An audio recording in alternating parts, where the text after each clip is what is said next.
Seandainya Anda tahu, jika saya pernah mendatangi Anda dengan seluruh hak Anda pada tubuh ini.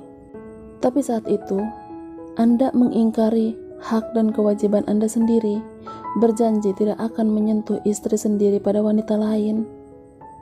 Alfian tercengang. Sejurus kemudian, dia ingat akan malam pernikahannya. Apa kamu mendengar semuanya waktu itu?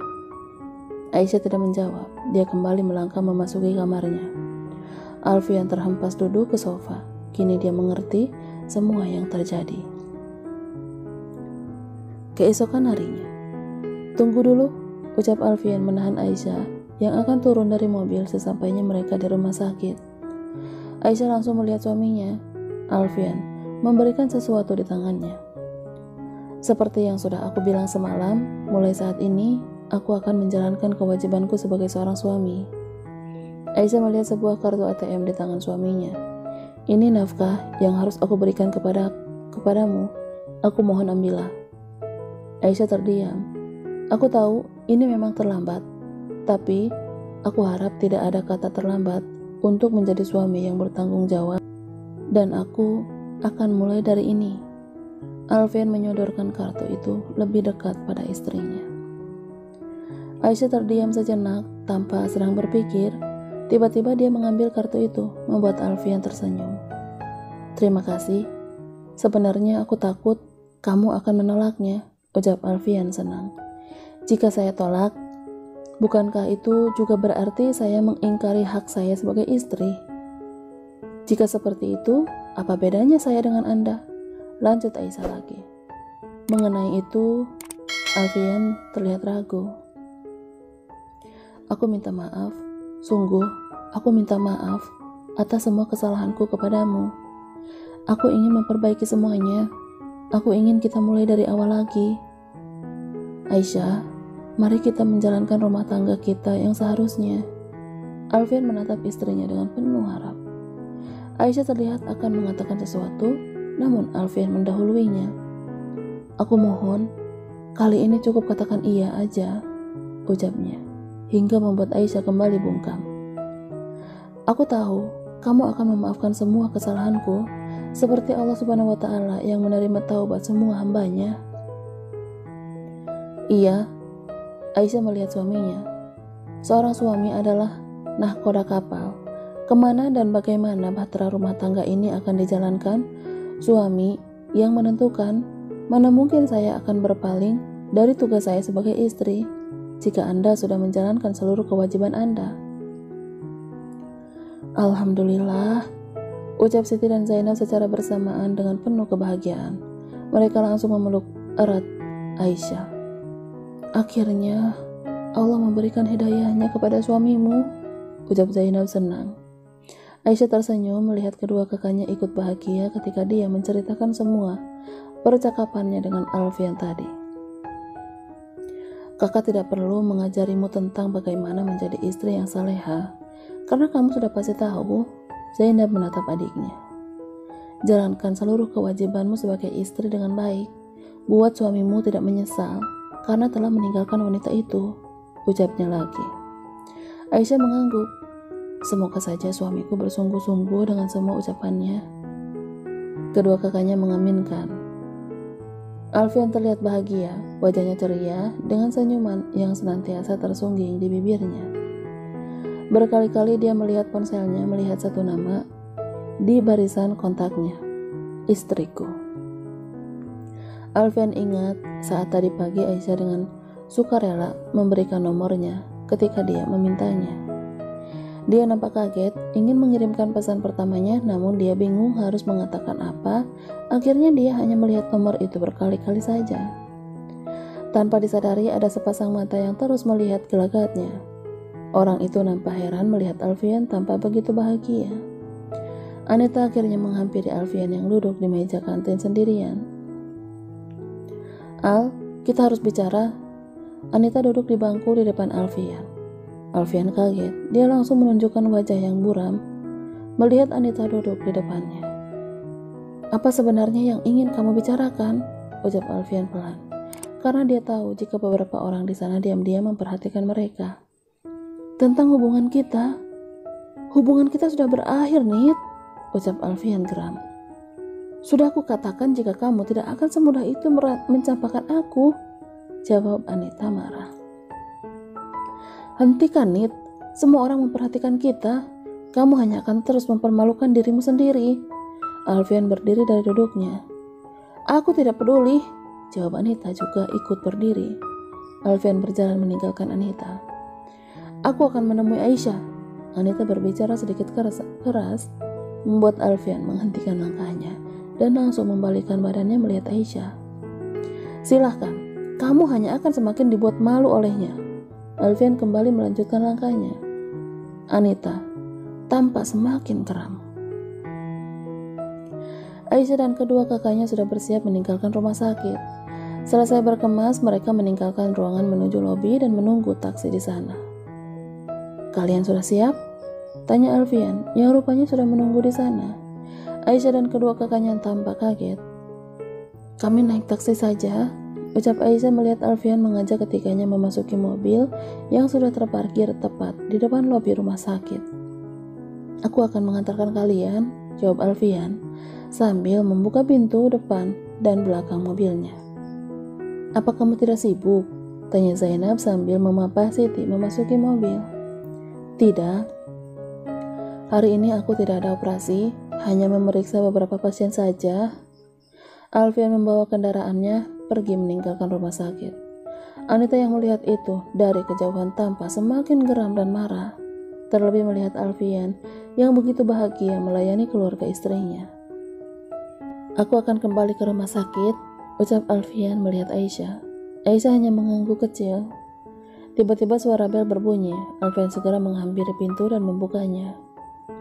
Alfian kaget melihat Yusuf dan seorang wanita berdiri di depan pintu.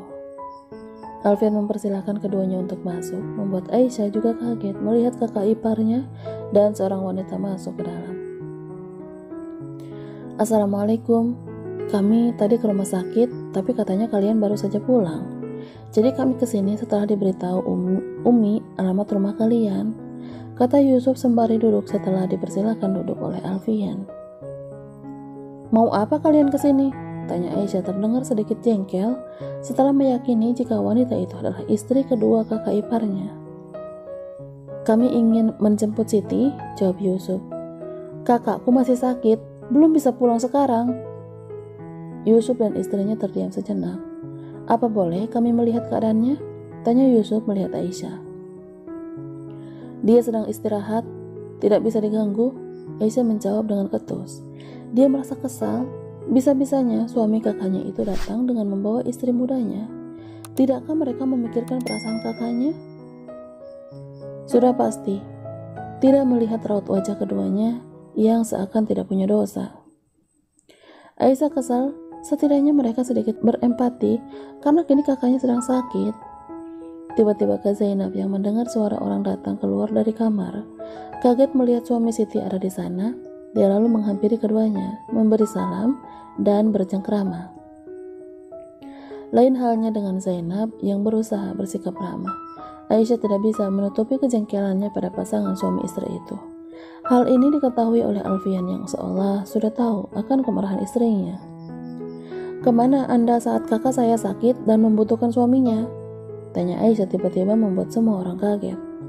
Yusuf tampak bingung untuk menjawab. Suamiku harus merawatku juga kemarin, aku juga sakit, jawab istri kedua Yusuf. Oh ya? Sakit apa? Parah? Apakah juga harus dirawat di rumah sakit? Keduanya tidak menjawab. Aku sudah mengatakan itu kepada Siti. Katanya tidak apa-apa, aku tidak bersamanya, karena ada kalian yang merawatnya, Yusuf melihat Aisyah. Jadi mentang-mentang ada kami dan melepas tanggung jawab Anda sebagai suami? Zainab langsung berdiri menghampiri Aisyah untuk memintanya berhenti. Jika kalian keberatan merawat Siti, kenapa tidak mengatakannya? Aku pasti akan datang dan merawatnya sendiri. Yusuf sedikit tersulut emosi. Kenapa kami harus keberatan mengurus saudara kami sendiri? Tapi seharusnya ada atau tidak ada kami, Anda tetap harus bersamanya kan? Apa menurut Anda telah bersikap adil terhadap dua istri Anda? Tanya Aisyah kesal. Jangan bersikap tak adil dan condong kepada salah satu istri, karena di hari kiamat nanti dia akan datang dalam keadaan bahunya miring sebelah. Makanya, jika tidak mampu bersikap adil, Al-Quran sudah menyuruh untuk hanya memiliki satu istri saja. Yusuf terlihat sangat marah. Dia berjalan menghampiri Aisyah. Alfian dengan sigap menghadang Yusuf berdiri di depan istrinya. Jangan mengajari aku bagaimana seharusnya aku memperlakukan kedua istriku. Yusuf melihat semua orang dengan kesal. Maaf, tapi sepertinya Anda memang perlu diajari, jawab Alfian. Apa Anda tahu, jika penyakit istri Anda kemarin bukan main-main, hampir saja istri Anda kehilangan rahimnya, ucap Alfian, menatap Yusuf tajam. Yusuf terlihat kaget, dia langsung terlihat serba salah.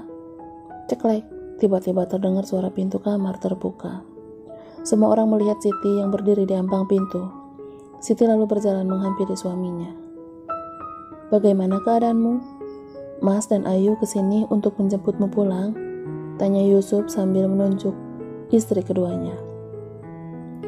Iya kak, bagaimana keadaan kakak sekarang? Aku kesini ingin mengajak kakak pulang ke rumah. Ayu tersenyum melihat Siti. Siti melihat suami dan madunya bergantian. Mas, maafkan aku. Sepertinya aku tidak sanggup lagi hidup bersamamu. Aku mundur, Mas. Sebaiknya kita bercerai saja. Semua orang tercengang kaget, terutama Yusuf dan istri mudanya. Namun lain halnya dengan Aisyah yang tersenyum puas. Dia menghampiri kakaknya. Aku harus belajar agama lebih banyak lagi. Ternyata ilmu ikhlas berbagi suami tidak mampu aku kuasai, ucap Siti dengan menahan tangisnya. Aisyah mengusap punggung kakaknya, begitu juga dengan Zainab. Kenapa tiba-tiba sekali? Mas pikir kamu sudah ikhlas di poligami? Tanya Yusuf yang shock. Iya kak, kenapa tiba-tiba seperti ini? Selama ini kita baik-baik saja kan? Tanya Ayu terheran-heran. Siti menggelengkan kepalanya. Ternyata hatiku tidak seluas samudra, Mas. Aku belum ikhlas. Masih ada rasa iri, dengki di hati ini ketika Mas lebih mementingkan istri kedua Mas. Jika seperti itu, hanya akan menumpuk dosa saja bagiku. Jadi, lebih baik aku mundur saja. Yusuf tampak sangat kecewa. Dia tidak bisa berkata-kata lagi. Kakak, sebaiknya kita pulang sekarang. Aku ingin mengutarakan keinginanku ini kepada Umi dan Abi. Dan Abah. Siti melihat Zainab. Zainab terlihat mengangguk-anggukan kepalanya. Tidak harus sekarang, Kak. Kakak harus beristirahat dulu, karena baru pulang dari rumah sakit. Tunggu hingga kakak benar-benar pulih. Aisyah melihat Siti. Siti menggelengkan kepalanya. Kakak ingin pulang sekarang deh. Lebih cepat, rasanya lebih baik. Yusuf dan istrinya saling berpandangan. Keduanya lalu pergi meninggalkan mereka semua, bahkan tanpa berpamitan. Aisyah yang pasrah akan keinginan kakaknya melihat Alfian. Aku akan mengantar kalian, ucap Alfian. Ba'da asar, kedatangan Aisyah dan kedua kakaknya disambut dengan bahagia oleh orang tua mereka, juga oleh saudara-saudara mereka yang lainnya. Umi memeluk Siti dengan hangatnya. Bahagia akhirnya putrinya telah sembuh seperti sedia kala. Akan tetapi Umi merasakan aura kesedihan yang teramat dalam ketika melihat wajah putrinya. Ada apa, Nak? Tanya Umi merasakan ada sesuatu yang terjadi. Aisyah dan Zainab saling berpandangan. Umi, biarkan Siti untuk beristirahat dulu. Zainab mengajak semuanya untuk masuk ke dalam rumah. Semua orang masuk, begitu juga dengan Aisyah. Namun kemudian dia menghentikan langkahnya melihat Alfian yang terlihat sibuk menerima panggilan telepon. Aisyah akan kembali masuk, tapi Alfian memanggilnya. Aku harus kembali ke kota sekarang. Tiba-tiba ada operasi dadakan, ucap Alfian dengan rasa menyesal. Aisyah terlihat kaget. Kamu tidak apa di sini dulu. Nanti aku akan menjemputmu. Aisyah terlihat lega. Aku pergi sekarang. Alfian akan memutar badannya. Biar saya antar. Aisyah berjalan mendekati suaminya. Mereka berjalan beriringan menuju lapangan tempat mobil diparkir. Jangan ditanya perasaan Alfian saat itu, karena sudah tentu dia sangat bahagia. Aisyah nampak sedikit luluh kepadanya. "Hati-hati di jalan," ucap Aisyah sesampainya mereka di depan mobil. "Iya," Alfian menatap istrinya. Aisyah mengangguk. Keduanya terdiam sejenak, terlihat salah tingkah. Akhirnya Alfian masuk ke dalam mobil, memberikan salam kepada Aisyah yang masih berdiri di sana. Dia lalu melanjutkan mobilnya meninggalkan pondok pesantren. "Abah sedang sakit," kata Umi. "Akhir-akhir ini kesehatan Abah sedang terganggu." Zainab melihat kedua adiknya. Aisyah dan Siti menghela nafas panjang. "Aku tidak bisa mengatakan soal perceraianku sekarang, atau kesehatan Abah akan semakin memburuk." Siti terlihat sedih. "Tidak apa-apa, kita tunggu hingga kesehatan Abah membaik." Aisyah menyemangati kakaknya. "Apa kamu sudah yakin dengan keputusanmu?" Zainab melihat Siti. "Kakak ingin kamu memikirkannya baik-baik. Ingatlah, jika perceraian adalah keputusan yang besar." Siti menundukkan kepalanya. "Aku sudah memikirkannya dengan matang, Kak, dan aku yakin jika berpisah adalah jalan terbaik." Zainab menarik napas panjang. "Baiklah, kalau begitu, kakak akan selalu mendukung semua keputusanmu selama itu baik untukmu." Malam hari, kesehatan Abah yang menurun membuat semua anak, menantu, dan cucunya berkumpul. Seperti malam ini, rumah yang biasanya sepi tampak ramai oleh keluarga besar mereka. Semuanya berkumpul di tengah rumah, menemani dan menghibur Abah yang terlihat bahagia melihat semua anak, menantu, dan cucunya ada di sana.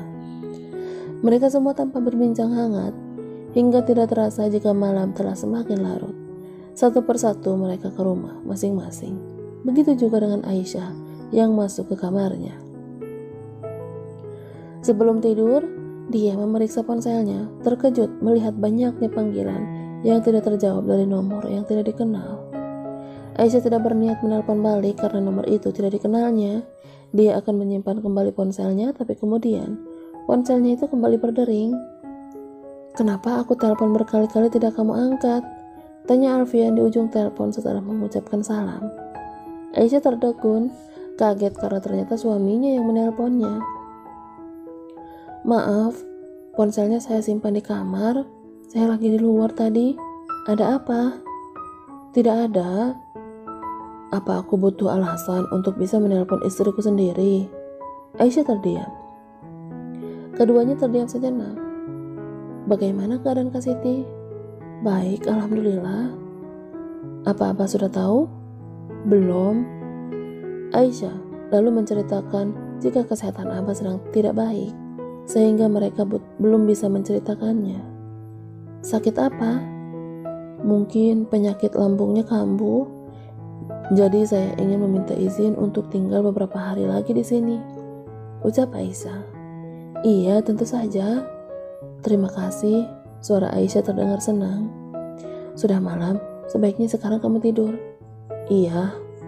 "Oh iya, mulai sekarang bawa ponselmu kemanapun kamu pergi, karena akan ada yang terus menghubungimu." Aisyah tidak menjawab. Setelah mengucapkan salam, keduanya menyudahi pembicaraan. Alfian tersenyum sendiri, tapi sejurus kemudian senyumnya redup mengingat dalam beberapa hari ini dia tidak akan bertemu dengan istrinya.